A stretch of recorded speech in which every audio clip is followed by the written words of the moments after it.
पाठ 5 बहादुर बिट्टू। यह एक पंजाबी लोक कथा है। तो आइए कहानी सुनते हैं।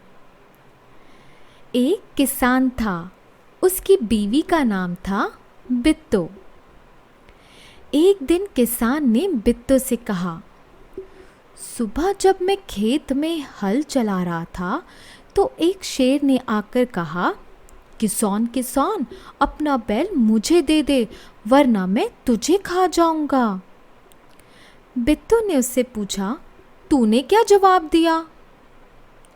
किसान ने कहा, मैंने कहा तू यहीं रुक, मैं घर जाकर अपनी गाय ले आता हूँ। अगर तू बैल खा लेगा तो हम लोग भूखे मर जाएंगे। यह सुनकर बिट्टू को बहुत गुस्सा आया। उसने किसान को फटकारा, घर की गाय शेर को खिलाते तुझे शर्म नहीं आती? अगर गाय चली गई तो घर में न दूध न लस्सी, बच्चे रोटी किस चीज के साथ खाएंगे? बिट्टू को एक तरकीब सूझी। उसने कहा, तुम फौरन खेत में जाकर शेर से कहो कि मेरी बिट्टू तुम्हारे खाने के लिए एक घोड़ा लेकर आ रही है। किसान डरता डरता शेर के पास गया। उसने कहा, शेर राजा, हमारी गाय तो बड़ी मरियल है, उससे तुम्हारा क्या बनेगा? मेरी बीवी अभी तुम्हारे लिए एक मोटा ताज़ा घोड़ा लेकर आ रही है। बिट्टू ने सर पर एक बड़ा सा पगड़ बांधा और हाथ में दरांती लेकर घोड़े पर सवार हो गई। घोड़ा दौड़ाती वे खेत पर पहुंची और जोर से चिल्लाई, अरे किसान, तू तो कहता था कि तूने 4 शेरों को फांस कर रखा है, यहाँ तो सिर्फ एक ही है, बाकी कहाँ गए?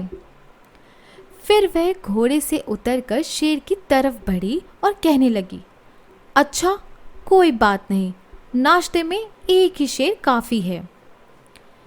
इतना सुनना था कि शेर डर के मारे कांपने लगा और भाग खड़ा हुआ। यह देखकर बिट्टू बोली, देखा, इसे कहते हैं हिम्मत। तुम तो इतने डरपोक हो कि घर की गाय शेर के हवाले कर रहे थे। उधर मारे भूख के शेर की आंतें छटपटा रही थी। एक भेड़िए ने उससे पूछा, महाराज, क्या मामला है? आप आज बहुत उदास दिखाई दे रहे हैं। शेर ने कहा, कुछ ना पूछो, आज मुश्किल से जान बची है। आज एक ऐसी राक्षसी से पाला पड़ गया जो रोज सुबह 4 शेरों का नाश्ता करती है। यह सुनकर भेड़िया बहुत हंसा।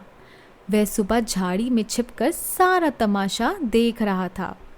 उसने कहा, भोले बादशाह, वह तो बिट्टू थी जिसे आपने राक्षसी समझ लिया था। आप इस बार फिर कोशिश करके देखिए। अगर बैल आपके हाथ ना आए तो मेरा नाम भेड़िया नहीं। बहुत कहने सुनने पर शेर किसान के खेत में जाने के लिए तैयार हो गया, लेकिन उसने भेड़िए से कहा, तुम अपनी पूंछ मेरी पूंछ से बांध लो। दोनों जने पूंछ बांधकर चल पड़े। उन्हें देखते ही किसान के होश-हवास गुम हो गए। वह डर से थर थर कांपने लगा, लेकिन बिट्टू बिल्कुल नहीं घबराई।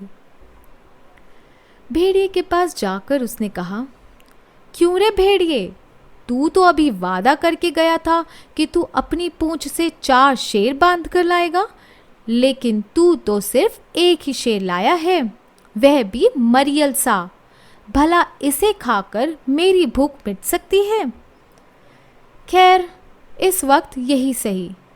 इतना कहकर बिट्टू आगे बढ़ी। शेर के होश-हवास उड़ गए। उसने समझा कि भेड़िए ने उसके साथ धोखा किया है। वह फौरन वहां से भागा। भेड़िया बहुत चीखा चिल्लाया, लेकिन शेर ने एक ना सुनी, तेजी से भागता चला गया। किसान और बिट्टू आराम से रहने लगे। उन्हें मालूम था कि अब शेर उनके खेत की तरफ फिर कभी नहीं आएगा। तो बच्चों, यह थी हमारी बहादुर बिट्टू। आशा करती हूँ आपको ये छोटी सी कथा बहुत पसंद आई होगी। चलिए फिर मिलती हूँ मैं आपको अपने अगले वीडियो में। इसी पाठ के प्रश्न और उत्तर का अभ्यास करेंगे। मेरे चैनल को लाइक, शेयर और सब्सक्राइब ज़रूर कीजिएगा, जिससे कि आने वाले पाठ की जानकारी आपको मिल जाए। धन्यवाद।